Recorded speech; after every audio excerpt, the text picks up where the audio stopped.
23% of all federal dollars are supposed to be spent with small businesses. That's 23%. And that's about $125 billion. Now, a lot of you business owners out there are saying, gosh, I want to get some of that money. How does it work? How do I get my fair share of that dollars? And that's kind of where we come in, and that's where this problem happens. 80% of small business owners out there now have no employees, work 60 hours a week, and make less than $59,000 a year in income. So what I'm going to do today is show you guys how that you can attract this federal business by using this 4-pass model. And this is a real viable model that I put together that will actually physically allow you to shorten the learning curve from 18 months to 24 months down to as quickly as 30 days. So for the next 30 minutes as I go through this presentation, can you do me a favor and close your browsers, put away your cell phones, and make sure that you're totally devoted to this material and this content. Because I want you to take this away not just for today, but I want you to implement this every day as you're looking at your federal sector, to implement these 4-pass. This won't be just a webinar you watch one time and get a good feeling and never use again. This is going to be some real content that you're going to be able to use constantly and constantly take away for you. So the first thing I'm going to talk to you guys about before I dive into anything real deep is what are the 3 phases of the business owner? And you have to kind of understand this before you can be successful federally, because I've talked to some people about the 4-pass and like, that sounds great, but until they understand 3 stages of a business owner, they tend to have a lot of trouble. So I'm going to write these on the board. All right, so the first phase of a business owner, you guessed it, is the job. The first phase is the job. And a lot of business owners, they've worked at another company, they had benefits, right? They had 401k, they had vacation, they had time off, they had a low stress environment, and they left that environment to come here and start their own business and have a job. And that's perfectly fine. That's how most businesses start. You know, when US Federal Contractor Registration started, it was just us in a room, and it was just us working. You know, now we have 40 employees working with us, and we're continuing to grow. We expect to be about 80 employees by the end of the year. So when we look at it, the first phase is a job, okay? The second phase, and I'm sure a lot of you guys are going to understand what this is when I write this down, is a headache. And the headache phase happens when you get your first employee. So when you go from a job to a headache is when you get your first employee. The next phase, and this is the only one that really matters, guys,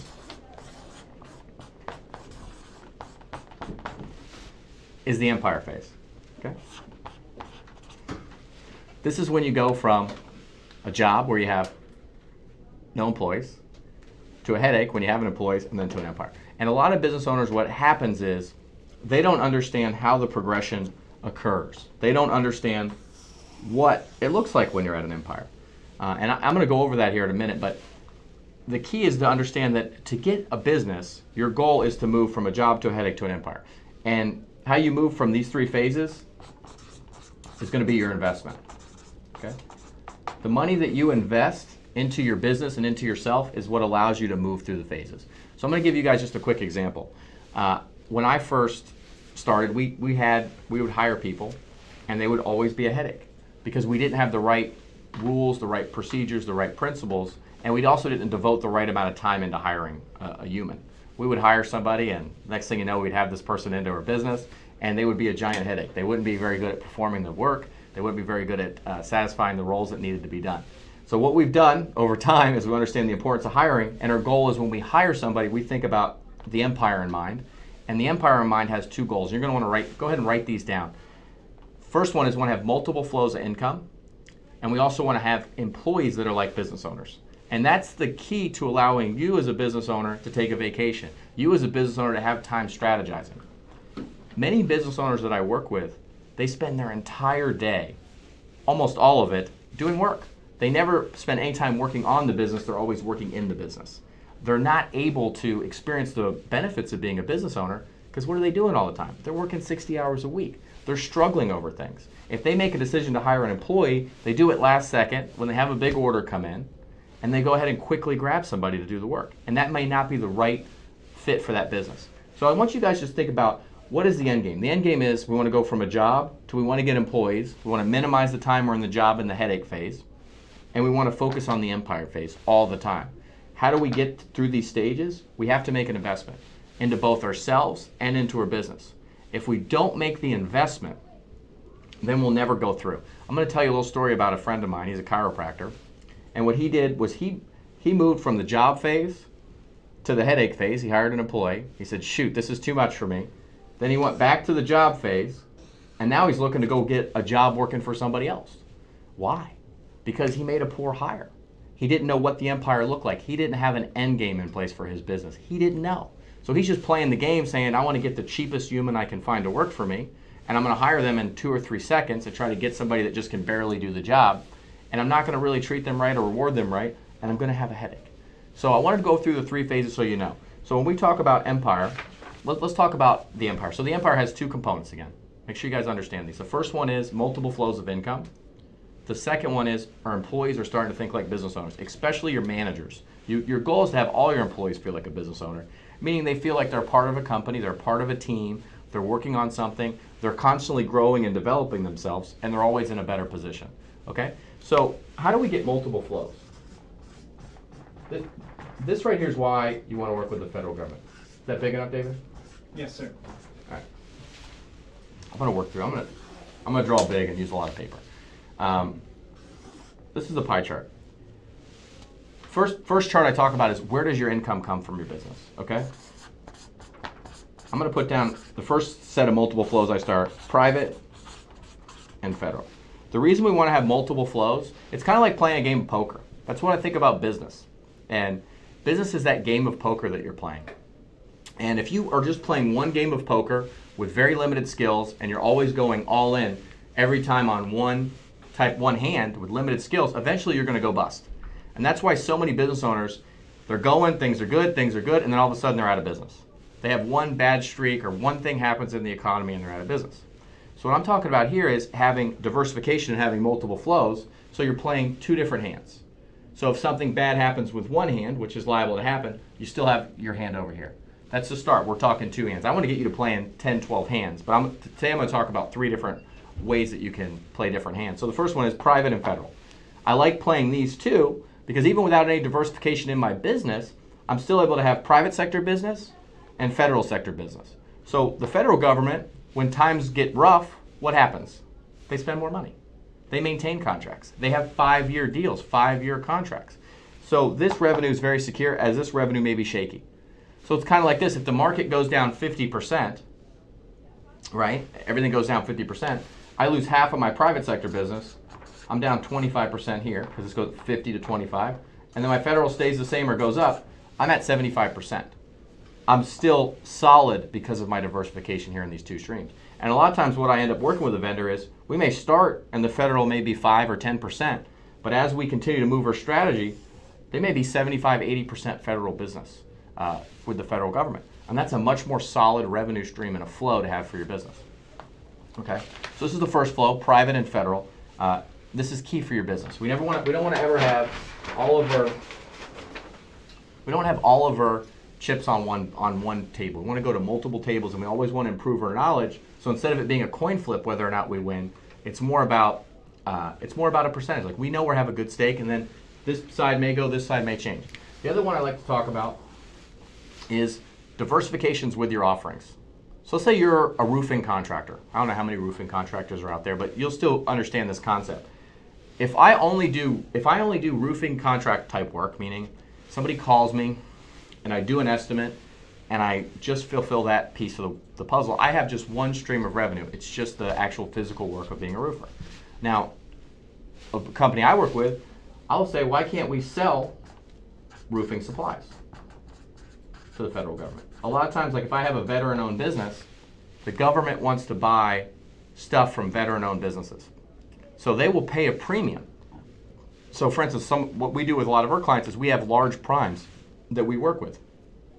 And what we're able to do is take that large prime and say, hey, you get a good deal on roofing supplies. I got a veteran-owned small business. If he bids and gets a contract, can you give him a good price, handle the marketing, or handle the delivery of it, handle the coordination and everything? He'll just do the bidding piece. And can you pay him a percentage of the profit? And they'll be like, sure. Because they're like, that's a business revenue that we can't get because we're not a veteran-owned small business. We're a large business. We can't compete. Or even the same vendors we work with will say there's so much small business contracts out there available that I just need a business to go out there and bid and solicit it and get past performance and go after it. And they can pick up and take advantage of this market. So selling roofing supplies, that could be one. The other thing could be, so we got our general work, which is just being a contractor. Then we also, let's say down here, we could do roof inspections. These are just three that I thought of just really quickly. And with the federal government, roof inspections may be larger than your typical job. You could make $200,000 or $300,000 a year inspecting facility roofs. When your current contract that you work now might be far less than that, maybe a $2,000 or $3,000 or $5,000 average ticket. And you say, well, I don't want to do roof inspections because they're only worth a few $100s. Well, for the federal government, they'd be worth more. And a roof inspection may happen every year. It could be on a large facility. They could say every year we want to have the roof inspected, and we'll pay $5,000 to do that, $10,000 to do it per roof. And there could be 20 or 30 buildings that you're inspecting at the same time with the same location. Okay. So selling a roofing supply. So I give you, this is just a way to have some diversification. The more ways you can have it, the better. When I'm working with a business, I like to say, can we sell something online that sells 24/7 without you? Even if it's something small, even if it's a small product, even if it's a manual or if it's a book or anything that we can sell that's small, that works great. Can we sell a product online, like selling roofing supplies? Can we sell something like that? Can we do a consulting service? Right? Can we do an inspection service? What all can we do to increase the revenue stream? So I want you guys to be thinking this is also adding to this business. We added two hands of poker by having private sector and federal business. So now he's diversified. If something happens private, he's still got his federal. Now we got three more hands we're playing across each one of those industries: roof inspections, contract, selling of roofing supplies. Now we've got, look how many hands we're dealing with now. Now we have 6 more hands, because we're doing private, federal, and then each one of these 3. Okay? So the more diversification we can do, the better. Okay. The next piece that I like to talk about is what is the size of your clients? I'm just going to draw a simple wheel. So let's say you got a $100,000 client, a $10,000 client, $1,000 client, and let's put a $1 million client over here. We could have diversification across all 4 of these client streams. And that also is going to make a big difference in how we do business. So how can you be more diversified? So if we have an issue with, let's say, our large clients, we still have our small clients. Or we have an issue with our small clients, we have large clients that are still there. Also, these large clients, $1 million and 100,000 deals, are the greatest way to grow and scale the business. 97% of businesses never do $1 million in sales. And the reason they never do $1 million in sales is they're only going after $1,000 deals. It takes a lot of $1,000 deals. It takes a lot of $1,000 deals to get to $1 million in business, right? It only takes 1 of these. It takes 10 of these, you know? So would you rather have, how do you want to compete? You know, how do you want to compete in the market? You want to have these larger clients. So I just wanted to quickly touch on that. I also want to go over with you guys, quickly, you know, what we do. Where does our niche, where do we fit in this? And our goal is to remove the red tape, the hypertension from the federal contracting process. The average federal vendor their first year, you guys want to write this down, generates $197,000 in revenue. That's the average. That doesn't mean they're all working with us, but that's the average successful vendor. So, you know, our goal, you know, with you, and I want you guys to just think about this for a minute, is how would it change your business if you got $197,000 in additional federal business this year? And that's just off of what your first year, your first deal. Federal business is normally about scaling and multiplying. You know, if you do business with one department, it's easy to go to 16 other departments. Okay, so I want you guys just to think for a minute, you know, how would one contract change your life? So I want to talk a little bit about, you know, why we're in business and how we got started. I don't know if, David, can you put a picture of me on the screen? Did you find that picture when I did the sold yellow pages? Yeah. I was going to tell you guys a little bit about how I got started, because it kind of fits into this. I started my career, I started selling yellow pages. I sold, you know, door to door. I was out there hustling every day. You know, and you can see the picture of me up on the screen now. I was a little bit heavier then. I have noticed one thing that does happen. When you have an empire and you're working towards something bigger, the stress tends to melt away. When you're working a job or you're working a headache type environment, the stress and everything like that just continues to build all the time. But you can see a picture of me getting an award, getting my president's award when I was selling yellow pages for Verizon back in, that was like, what, 12 years ago, 13 years ago. And it's so cool to see the difference and the changes that were made once I started to really focus my energy and change how I was going after it. But I was one of those employees that was a business owner. You know, I was working for Verizon and I didn't need my sales manager. I didn't need my people. I didn't need my staff. I didn't need anybody at all to help me. I was able to do it all on my own. And that should be your goal when you hire people, especially when we're starting to work on these 4 paths, which I'm going to go over, is we want to make sure that your goal when you make a hire is, can I get somebody to have a piece of the upside? You know, if I hire somebody to work my federal business, can I give them a commission as they're earning it? Can I get them to work without me? Can I find a business partner? Can I find somebody to team with that they can do some of this work without me? Because I think that's something that's key that's not realized a lot of times, okay? So I want to go through and I'm going to show you guys, actually I want to talk a little bit about how we got started, because it's kind of an interesting story and it kind of puts things into perspective. But this company started with my business partner and I, Eric, started it in 2010. And what happened was we were sick of selling yellow pages and working for somebody that didn't care for us. It wasn't that the money was bad. The money was great. I was making more money than I ever dreamed of making. But I just didn't feel like I was cared for, and I also didn't feel like I was included in the process. You know, I kind of felt like I was just a number in there. So I want you guys to also take that away when you're working with your employees, is if you find a good employee, bring them in the process. Show them a career path. Let them be involved with the strategy of the organization. That's something that we do here really good. I don't know if you can put a picture up about our show our staff pay, our big staff picture. Yeah. David. But we try to bring everybody in. We do a lot of group things together. And I believe this really makes a big difference in how we can keep people and get more power and potential out of our workforce. So, but anyway, we started. We're both doing yellow pages. Eric, my business partner, his friend, worked at a military base. He was a purchasing officer, contracting officer. So we got a little bit of intel. We got a little bit of knowledge. And he had reached out and knew Eric was big into boating and was just like, man, I can't find a small business that can figure out how to fill out this stupid paperwork. You know, I'm trying to buy this boat. He needed to buy a boat to let families just use on the weekends to drive around the base. You know, just like they have like a rental booth there. You pay $5, $10, $15 and you can rent the boat and explore MacDill Air Force Base, which is right on the water. And he couldn't find anybody. So he asked Eric, he said, Eric, do you know, because he was big into boating, a place that is a federal vendor that I could buy a boat from? And Eric called around and shoot, he couldn't find anybody. He couldn't find any humans, people, that could actually physically, you know, have the registration or want to do it or could figure it out. So what he ended up doing was he had another friend that had the boat that he wanted to sell, and he said, look, I'll do this paperwork for you. How about you give me some money to do it? And the guy said, sure. He said, I'll just mark the price of the boat up, $600, which is what Eric charged him to do the paperwork, $600, and we would do the paperwork. So Eric and I then had this giant problem. We're like, how are we going to do this paperwork? Because we were smart people, but we really didn't understand how complicated it was going to be. And it took us pretty much 2 weeks just to get to the point where we could mobilize on doing the paperwork. And we were like, wow, this is a lot of work. So we figured it out. It took us about another 2 years to actually get where we were proficient at it. And I don't think I really got good at doing the whole process where it's the marketing, the generating, the finding the contracts, the scaling the business and everything until just recently. I really don't think, you know, the first 8 years of doing this did I even have a level of knowledge that was even close to where it needed to be. But needless to say, we did this first vendor, word spread out. The first year we did over 1,000 vendors, and we've done over 65,000 of these registrations since then. And I can't say that we could do it without our great team of people that we have working here.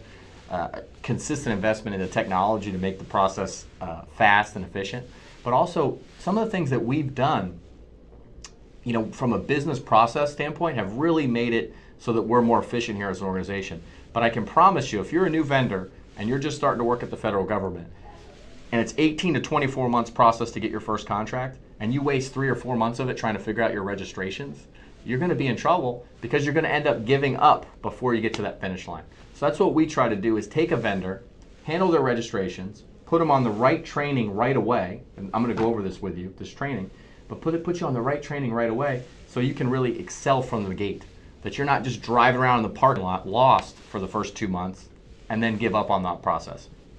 Okay? So I want to just, you know, we're going to go through and I'm going to show you, David. What's up? We went through that picture. Do we have The team picture? Did you put the team picture up there too? I didn't. I'm going to put that now. Okay, put the team picture up there. I want to show you guys our team. You guys can see everybody. This is a photo I'm looking at our screen that we got it on here. And it's just interesting to see. This is something we do about once a quarter. We all get together and we'll do like a training session and kind of just get together with everybody as a team. But you could see some of our people that I think that's almost everybody. We might have had about 10% or 15% didn't make it. But it's really cool to have that and get that environment together. So now I'm going to show you guys why you guys came here. I'm going to show you the 4 paths. Now that you met me and you met my team and you heard a little bit about, you know, my story and what we do here and why this is my mission and why I love it every day. So, okay, we're back. I like the screen. It's yellow back there. It's yellow. I have a bunch of different colors. You want green? That's pretty cool. So now we're going to go over the 4 paths. This is why you guys came here. This is what I use every day when I'm working with a client. If you're one of our clients, every Wednesday I do a group call with all of our clients, and I go over this every day. I mean, there's different depth and different understanding that happen with these 4 paths. But what I want to go over with you guys is I'm going to give you guys what I would call a working understanding of them and how to continually apply them and use them no matter what. Whether you become a client of ours or if you're going to do this on your own afterwards, either way, I want you to really take away a lot from this and understand how each path works. The first path is contracts. And this is the path everybody pursues, but very few people really totally understand how it works. This is also, in my opinion, the least profitable path. It has the least likelihood of you being successful is with this path. So what I want you guys to understand is if you only pursue this one path, that's like playing one-handed poker. And if you lose, you get nothing. But if you pursue 4 hands, and you only have to win 1 to get successful, that's all it takes. Because if you hit one of these hands, for most businesses, that could be a doubling or tripling of their revenue with just one deal they put together. So it's important that that business owner understands that if there's this much to gain from being on either of these paths, then I need to put more effort and much more work into getting started with the federal government. The federal government is kind of like an uphill start with a completely downhill finish. And most business owners have no exit or no plan at the end of their day because they're not pursuing something big enough to make a difference. They're not pursuing multiple flows of income. They're not pursuing an empire. You know, they're out there with a job thinking, well, shoot, I'm going to make enough money. I'm going to take a little off the table every day. And by taking a little bit off the table, even if my business goes out of business, I'll be fine. But in all reality, most people with the way things cost and how much everything is, your business is going to have to live on for years. And the only way that you can really make sure your business lives on for years is to invest into your business. You know, you have to invest a lot into making sure you have multiple flows of income for the business, but also to make sure the business is going to be protected even if the economy hits a rough patch. That you have diversification. You don't have all private sector or all federal business. You don't have all your business in one bucket. You know, if you're just a roofer and that's all you're doing, you're not selling materials to, or you're not doing some consulting or some inspections or doing some other different things that might have other revenue streams that are more protected, you're going to be in trouble. If you're only dealing with small clients, you're never going to scale. If you're only dealing with big clients, you could be in trouble because if you lose a client, you could be out of business. So you want to have a lot of diversification everywhere. And that's something that when we're working with a client or I'm doing coaching, I'm always like, where's the diversification? How can I give you multiple flows? And the more multiple flows I set up, the more stress disappears as you as a business owner. The less time you have to work as well because you're much more confident hiring people. And then you start putting people in charge of those flows. You know, like at our business, we have multiple flows and we have different people that are in charge of those different flows. It's not all me. We have multiple people that work each one of the flows. You know, and all my salespeople, I'm committed to them and I want to make sure that they're working independently. If I'm not here for a day watching them, they're still working. All right, so the first flow we're going to talk about is contracts. And this is where you guys are going to still want to compete. Don't get me wrong on this. But I want you, when you're thinking about contracts, I want you to think about how you can do $1 million contract. How far would you travel for $1 million contract? How far would you travel for a $2 million contract? I want you to be thinking like that. What does a $2 million contract look for my business? Because I don't want you to think small here. A lot of business owners make the mistake when they think contracts, they say, what am I currently doing for work? And I want to just do that same kind of work with the federal government. And it doesn't work. We have to kind of think a little bit differently and think the government is much larger. You know, if you're doing a roof for an Air Force base, it's going to be a lot bigger roof than you're going to put on a residential home. And you have to start thinking like that. You have to start thinking, I would travel further. Normally I won't go out of my state to do an estimate, but for a $5 million deal, I may drive 4 states over to do the estimate, right? So that's one thing we want to talk about. So when we talk about contracts, we got the radius that you're willing to drive, okay? How far you're gonna cover. The other thing is there's certain contracts you can be set up for that are specifically based on set-asides. And a lot of you businesses out there right now are veteran-owned. You're woman-owned. These certifications you can get for your business allow you to compete in a different pool where there's less competition, you can charge more for your services, okay? And you have a higher likelihood of getting successful quickly. So one of the things that I want to make sure that we talk about when we're going through this is how do we get you set up in as many paths as possible. Some vendors are in a hub zone, and that's something I suggest you Google and look at and see if you are a hub zone vendor. You might want to write that down because that's another pool that you get in just based on where you're located. There's certain areas the government wants to develop, and those areas can be, if you have that registration, you get that business. 8A vendors.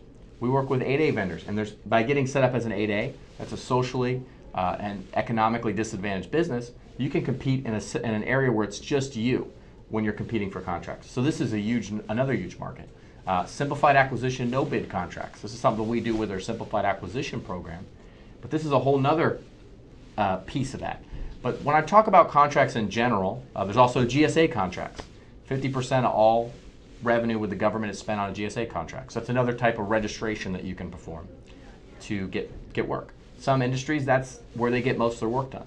So a little bit of research is necessary to find out if you need to be in that, have that kind of registration. So that's the first step is, what registrations do you really need to allow you to pursue the contracts?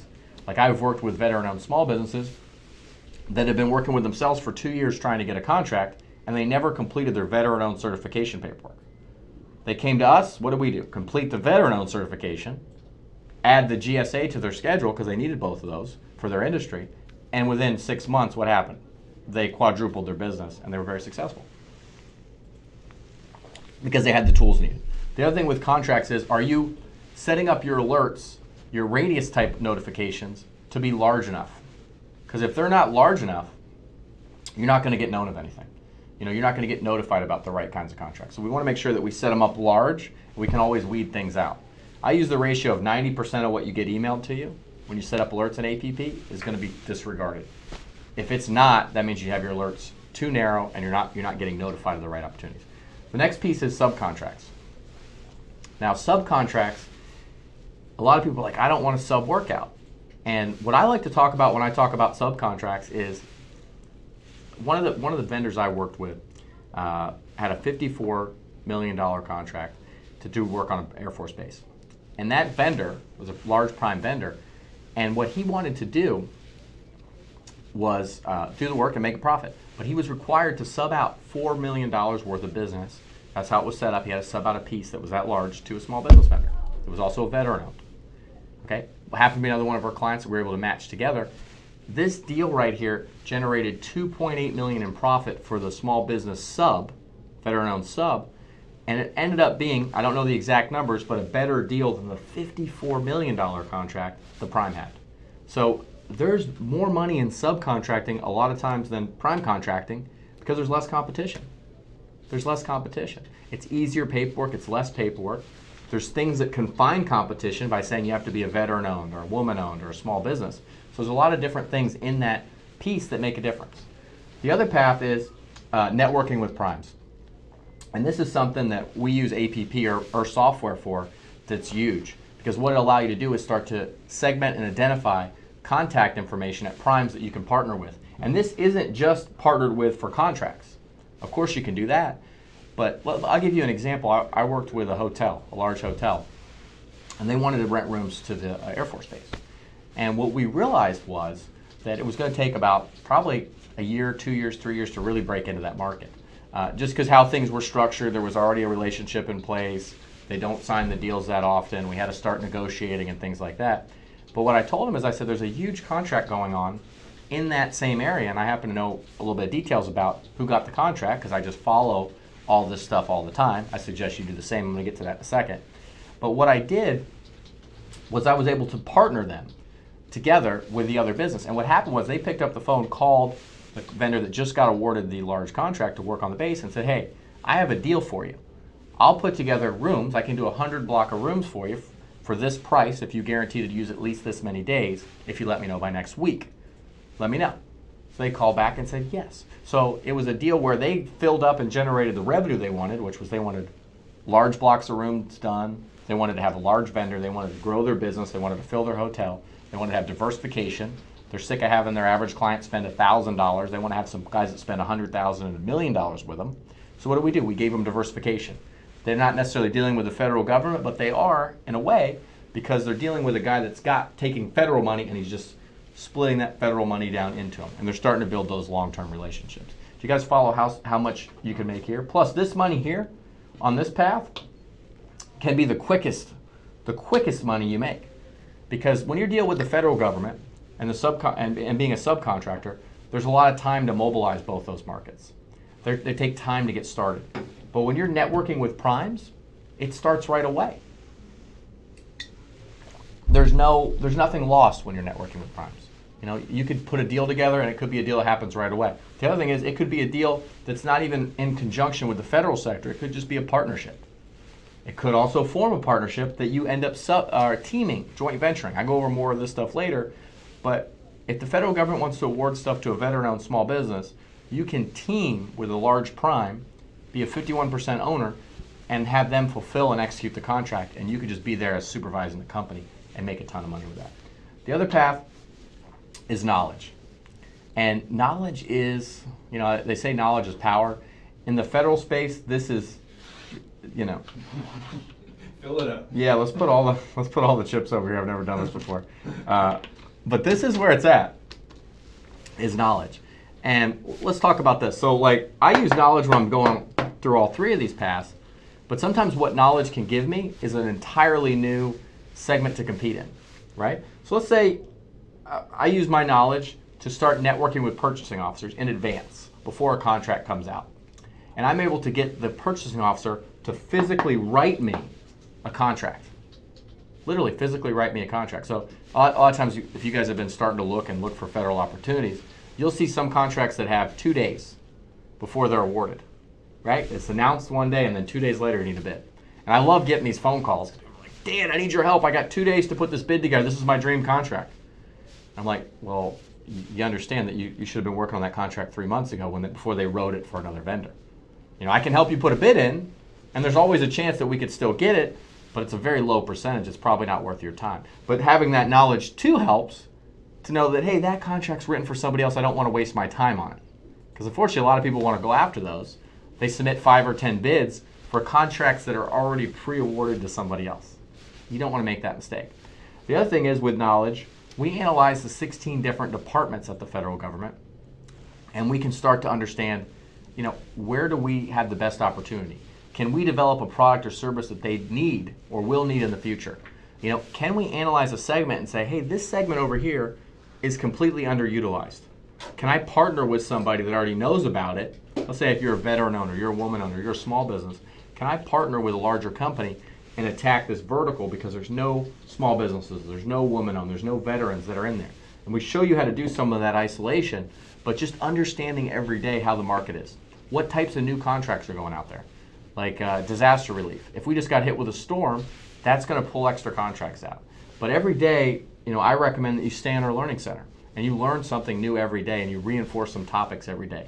That's why we do our mastermind call every week with all our clients. And people get on there every week because they're learning new things and new strategies. They're like, man, if I can take away one thing from that call, it's worth it, because I can make a lot of money. And my goal with this call is you take away at least these 4 things at a minimum, and at least a whole bunch of other strategies about, I need to be thinking about having multiple flows of income for my business. I have to invest money in my business till I get diversification, right? I got to spend the time hiring the right people. I don't want headaches, right? I don't want a job, because a job, if I just come to a job every day, sooner or later I'm going to go out of business and I'm going to have nothing because I'm not diversified. We want to have multiple flows, take stress off the table, take hours off the table, and we want to pursue all 4 of these paths. Okay? Now, how do you shorten the learning curve? How do you shorten the time it takes to be successful? And that's kind of where we're at. That's what our job is. Because I know that if it takes 18 to 24 months for you to be successful working with the federal government, you're going to give up. So how do we shorten the curve? And the number one thing that I say we shorten the curve is we get away from a job. You find a partner to work with. You find an employee to work with. You get more resources. The other thing you need to have is training. You got to have the right training. The more training you have, the shorter the learning curve is. The more resources you have, the shorter the learning curve is. Now, the other thing is technology. Technology is shortening learning curves like crazy nowadays. I mean, if I didn't have technology at US Federal Contractor Registration, we would need like 500 employees to do the work we do. But technology is huge. It's amazing. So the tools, training, the technology, the resources, you know, do you have that? Do you have the right stuff? And the better you can get with it, the better. I mean, we've designed APP in of itself to make it so if I do have that one-man operator that's like, Dan, I got to dabble in this a little before I'm going to put more chips in. I'm like, well, you're not putting chips in that same pot, you're diversifying, right? So don't think like I'm going all in on my business, I'm taking too much risk. No, you're diversifying. By opening up and having private sector and federal sector business and diversifying, you're taking risk off the table. Some people are like, Dan, I'm adding more risk. No, you're removing risk. You have way too much risk now. It's like if you go to a stockbroker and you go, I have $1 million in my retirement, I want to put it all in Amazon stock. No matter, everybody's like, well, Amazon's a good stock, but they're like, dude, that's retarded. But business owners do that all the time. They take all their money, all their savings, they put it on one company, and they say, well, I can't invest anything right now because I got everything already in this, and the little bit of money I have over here I have to keep in case this business fails. Why not invest a little bit of money, have 2, 3, 4 revenue streams, and say, look, the business can't fail now. And that's what you need to be thinking about when you talk about the federal sector is, how do we do that? The other thing is, how do we shorten the learning curve? And that's what APP is, a tool that we offer that has everything, bid alerts, lists of names of contracting officers, vendors. It has a CRM where you can start to structure how you plan. You can have multiple teams in there. You know, we can train one of your employees to be deadly in 30 days with our training program. But the more resources, so if you tell me, Dan, I want in the next 3 months, I want a federal contract. You need a lot of tools, you need a lot of training, and you need a lot of resources. You know, and that's what I want to stress is, and follow all 4 of these paths.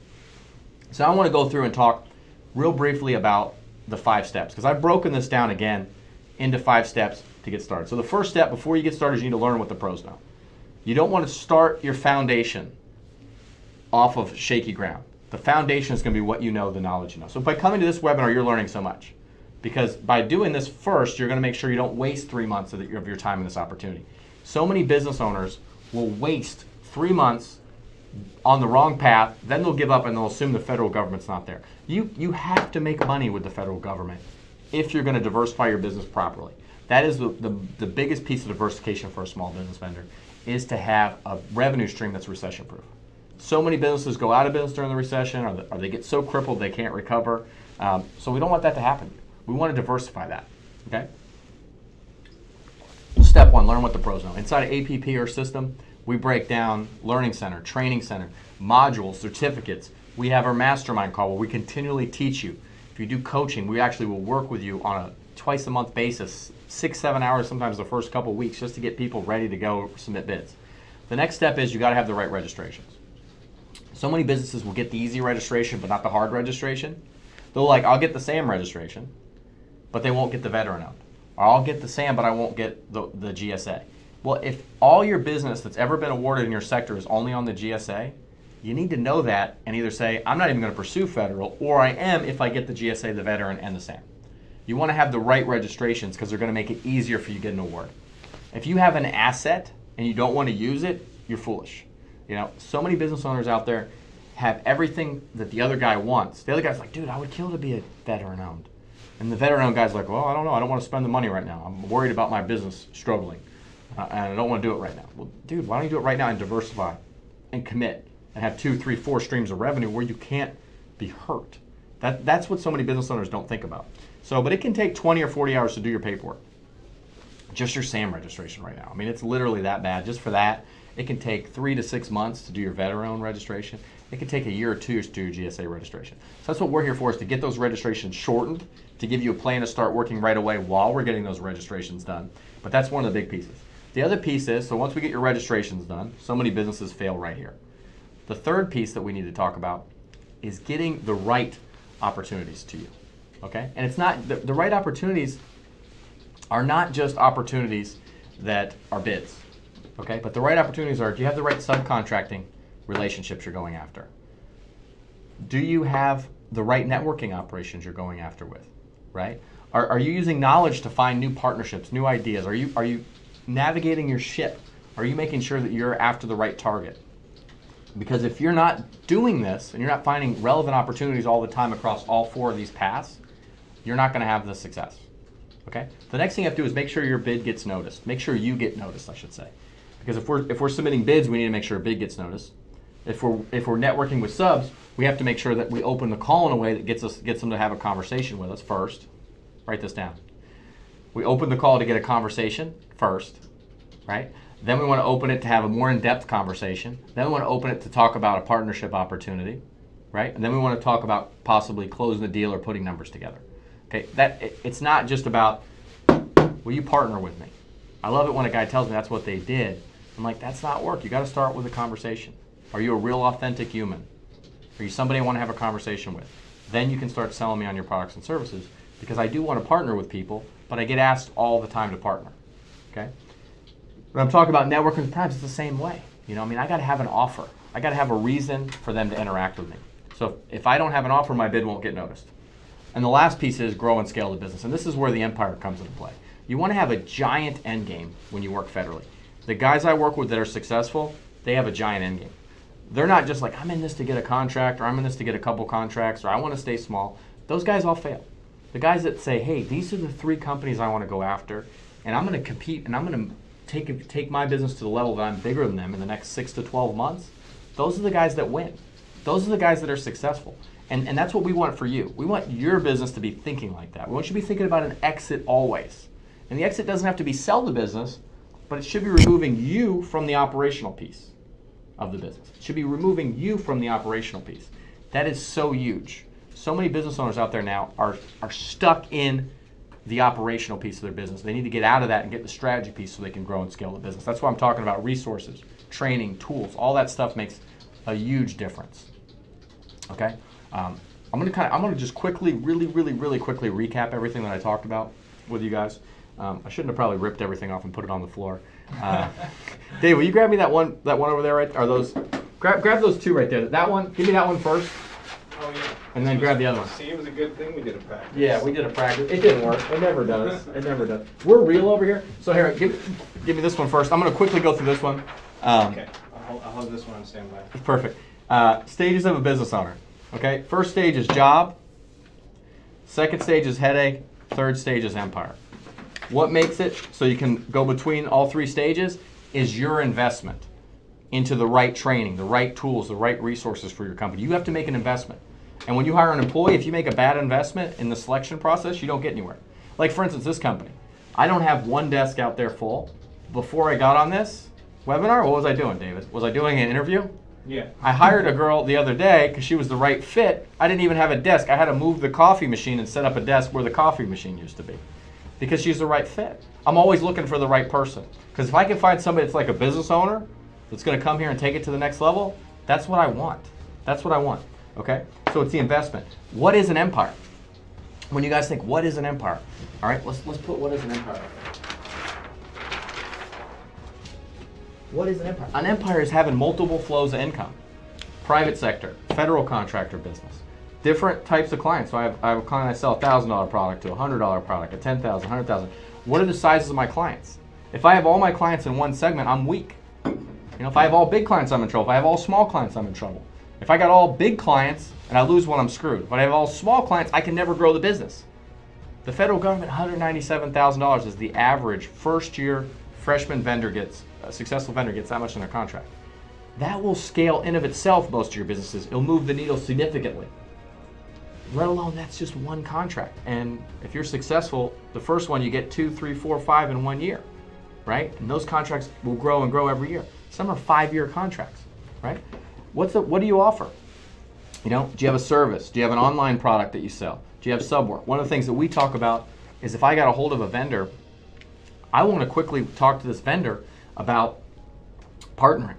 Like if I got a veteran-owned small business vendor, I got a company right now that I work with that will literally handle all the shipping, everything for that vendor. He just puts his name out there, a veteran-owned business, and he just does the bidding. He knows his profit margins, he knows the back end's handled, so he's diversifying his revenue now. He's like, dude, I hire an employee, $15 an hour, and I pay them a little piece. They go on there and bid all day. They make money, I make money, that employee makes money too, we split it. Do I sub work? I get the bid, I manage it, oversee it, and I sub out the work. I make all my money like that. Do I also have my service business? Look at how many more flows I have. Look at how much more chance it has for your business to grow. The other thing is let's talk about these 4 steps. I'll recap them again. I know I had it up here for a while. But we want to pursue each 4 every day. Contracts. Whoops. Contracts. Subcontracts. Networking with primes. Knowledge. We want to pursue all 4 every day. The other thing is the 5 steps. We want to learn what the pros know. We want to make sure we have all the registrations handled from the start. We don't want to spend 2 or 3 months doing it and say, okay, later we're going to add a registration. Commit all the way. You have to have this set up for your business. You have to have multiple flows of income or you'll never be successful. So I want to set up as many flows as I can from the start. Okay? The third thing, I got to get my marketing piece, my bid, whatever it is, my communication noticed. A lot of times that's repetition, types of contact, message, offer. The better the offer, the less activity I have to do to get there. Right? Fourth thing is I got to make sure my bid gets awarded, gets noticed. You know, that's actually accepted. Right? So that's the other piece. Then the fifth piece is, how do we grow and scale the business? Are we always thinking about the exit? Now, what I want to do with you guys, a lot of you guys are out there writing all these notes, you're taking everything down. I want to encourage everybody, if this made sense to you, like I really want to be successful with the federal government, what I'd like you to do is set up a consultation with one of my people. And what we do is over this 30-minute consultation, one of my staff, one of my team, they're going to go through and look at your business. They're going to look at what companies are selling to the federal government right now in your space. Can you really compete with them before you invest time? Because so many business owners will invest so much time into this, but there's nowhere for them to go, right? They don't have a place they can go to. It's just them. They can't compete with some of these guys. So I want you to first understand who's your competitors. We'll send you a copy of their website. We'll show you what they do and ask, can you compete with them? The next thing we'll do is we'll go over available contracts that are out there currently, past awarded and current contracts, and see, is this something you'd want to go after, right? Is this really the type of work that you want to go after? Because just because you can compete doesn't mean you want to do the certain type of work. The other thing that we'll talk about is what the process looks like to get started, right? And what I do is, I probably shouldn't do this because there's probably, how many people are on this webinar, David? About 150. We got about 150 people on this webinar. So thanks for being on here. I'm going to put my email out. If you could do me a favor, David, can you put on the screen what we want them to email me? Because what I'm going to do is I'm going to set up, I got 14 different acquisition specialists over here. And I try to partner each one based on who your industry is and how they could best work with you. So if I got a guy in manufacturing, I want to match you with a manufacturing guy. If I got a service guy, I want to match you with a service guy. If I got a veteran, I got a team that just works with veterans. And I do that because we form a bond and a partnership, and each one of my team members provides a lot of asset to you.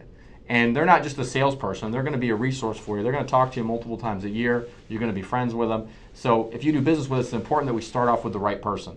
I don't just have a bunch of closers that sit in a room and never talk to anybody again. So I try to match them. It's almost like I'm matching you with a coach, you with the partner. That's how I look at it. This guy's like going to be a resource for you. So, I want to see like the name of your business, the name of the business, what industry your business is in, your business website, your phone number, and your name. And if you could email me that, David's typing up there. If you could email me that information, then what I'll do is I'll get together, I'll look at it. It might take me a day or so to review everybody. I'm going to try to do it as quickly as I can, but if I got 150, it's going to take some time. Plus, it'll take time to set up these consultations, but my goal is to get them all done this week or next week. So you guys can at least know, this is not a sales pitch or a presentation. We're basically going through the opportunity again with you, answering any questions you have. And if you want to do business with us, great. We'd love to work with you if it makes sense. But what we don't want to do is work with people that it doesn't make sense. And once you become a client of ours too, you'll also be able to have access to me once a week on our mastermind calls and have all my different contact information. So what I want to do is I want to kind of wrap up here. Dave, is there anything else you can think of that I should talk about? Or I add? want to show our team again to kind of point out the people they might be talking to. Yeah. Show her. Can you show her staff page? Can you walk them through her staff page? Yeah. And you can just see kind of some of the people that work here. And I think this is their biggest asset. When people ask me, they say, Dan, what is your competitive advantage? Why are you so successful? Why have you done, 65,000 registrations? And why do you have, over thousands of reviews online? If you look at our reviews, they're all over the place. Why is that? I said, it's our people. It's small businesses, 80% have no employees. And what we do is we give business access to the right people so they can get the job done. You can see Anna on there. Like if you're one of our clients that does bid training, Anna will actually physically walk you through some bid training. You can see our different staff on there. Where's our acquisition specialist? There's John Wayne. Mary Ann, she's in charge of our acquisition specialist. There's her assistant Selena. There's Erica, she's our customer service person.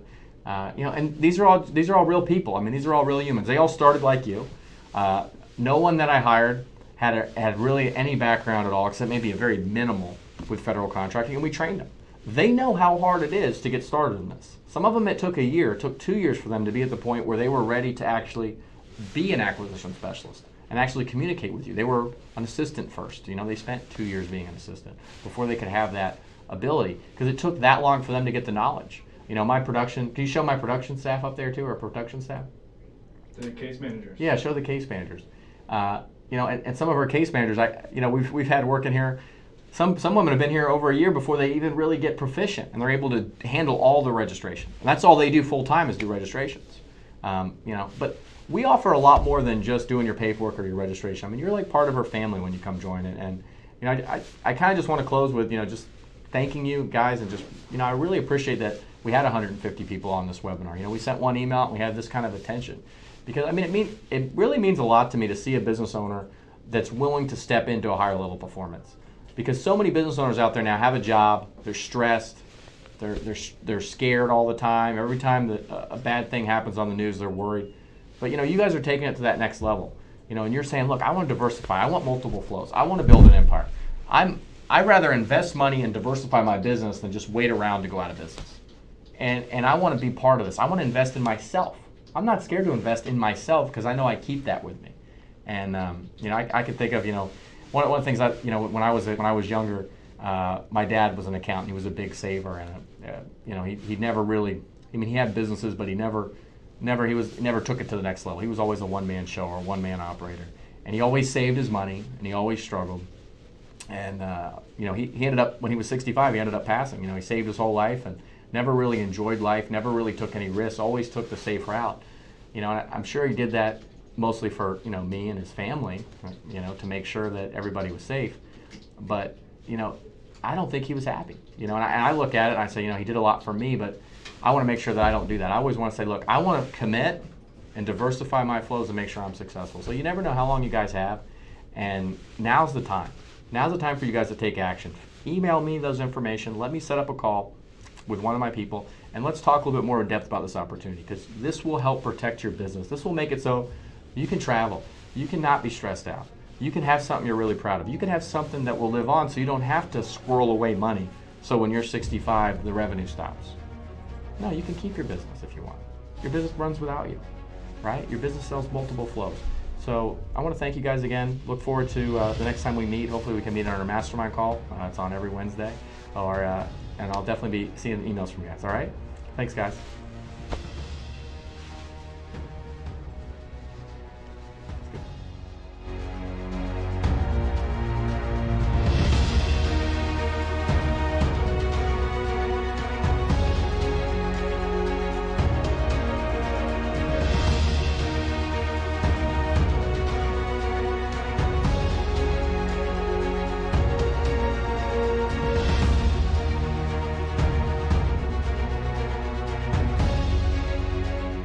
I want you guys to make a lot of money working with the federal government. Because if you're not trying to make a lot of money working with the federal government, you should do local contracting. You should, you know, go buy an Arby's franchise. I don't know what to tell you, but some guys will spend forever to get their first contract, but they have no game to scale. They're just like, I'm just going to keep doing it in my town. Or I'm a Tampa boy, Dan, I want to work at MacDill Air Force Base. I'm like, dude, don't come here to me and spend all that time just to work at MacDill Air Force Base. It's not worth it. You go work at MacDill Air Force Base to start, maybe, if that's where you want to start, but then have a game to expand. Go nationwide, team, partner, sub. You don't have to leave your living room. Have a big end game.